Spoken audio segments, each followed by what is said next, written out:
Good evening. Our top story this week. A New York-based child advocacy group is all ready to take on the child protective industry in Massachusetts to court in a class action lawsuit that alleges abuse or neglect against thousands of Massachusetts foster children. In Maine, several adoptive parents are pissed about cuts to their subsidies due to a curtailment order put in place by the governor. Colorado is promising to reform their child welfare system, including adding better training for CPS agents, a statewide hotline, and keeping track of the workloads of CPS agents. And a California judge tells the child protective industry to stop hiding info about kids who died while under their watch or in their care. In Arizona this week, the child protective industry is taking heat after placing foster kids in a polygamous town. Arizona's children's advocate says that the state's child protective industry is truly in crisis while failing its two primary functions by failing to protect kids from abuse and neglect and failing to find their stolen kids permanent homes. In Michigan, private agencies who do work under contract for the child protective industry will now be protected from lawsuits. And in Missouri, the legislature considers a bill that would allow family members to more easily become foster parents. In New Mexico, the task of finding adoptive parents for Native American children is becoming increasingly difficult and troublesome these days. In New York, the ACS commissioner wants to try using kinship care as an alternative to foster care as an attempt to cut down on the number of failed adoptions. In North Dakota, the chairman of the child protective industry says that the child protective industry is doing better with Native American children around Spirit Lake, although critics disagree.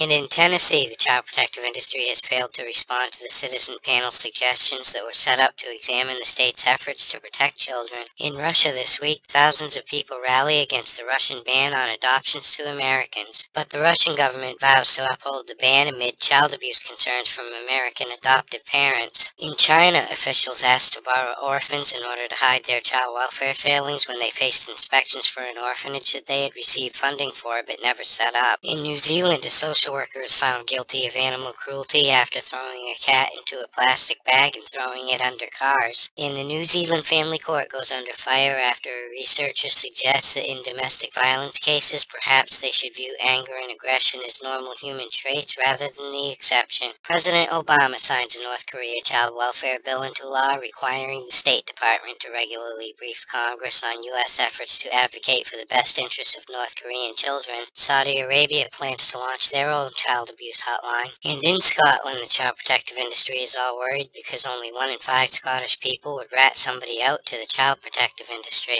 In Australia, Indigenous parents are worried about Australia's CPS agents snatching their kids because their homes are overcrowded, and an Australian foster parent pleads guilty to cruelty to a foster child. In Canada, the mother of a stolen kid who died in foster care is suing the province of Saskatchewan. The Waterloo region child protective industry is under investigation after recently laying off 40 Canadian CPS agents, and Ontario vows to reform their Aboriginal child welfare system. In England, the identities of British social workers may be published following a foster care screw-up. A Birmingham social worker has been out sick for 10 years after being locked in legal battles with the Birmingham City Council. The British Association of Social Workers is complaining about the government's latest attempt to adopt out their stolen kids by creating a map that shows the number of kids available for adoption in certain parts of the country. A British couple tries to snatch their own kids back from foster care and take them on a holiday. And British baby stealers are starting to get burned out at high rates. In entertainment news this week, teen mom star Janelle Evans is pregnant again and gets a warning from her lawyer that if she doesn't smarten up, her mother could take that kid too. And rumors are flying that Mel Gibson really wasn't Jodie Foster's beaver and is therefore the biological father of her 2 sons. In Arkansas, a foster parent was convicted of 38 counts of possession and distribution of child porn. In Minnesota, the child protective industry revokes the foster care license of a couple who starved their 8-year-old kid. A California foster father is in court over the violent death of a 5-month-old baby girl, and as it turned out, he had a prior drug arrest. In Texas, the trial of a foster kid who killed her foster mother is set to go on after her plea deal was deemed not legal by the judge. The defense rests in the foster mother's murder trial of a missing foster child who disappeared 10 years ago in Florida right out from under the nose of CPS agents. A Florida CPS agent is arrested for not reporting that her husband had molested a child.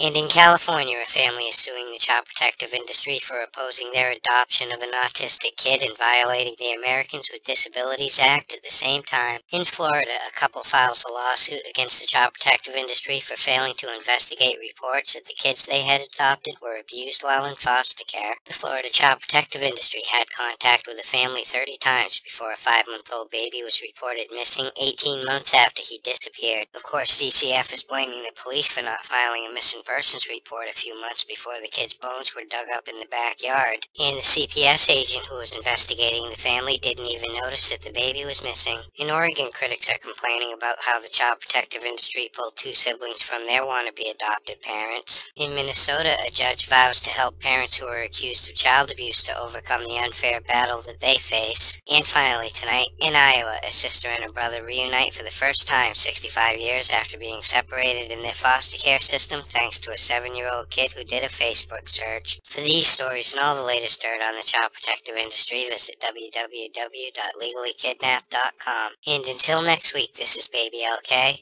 over and out.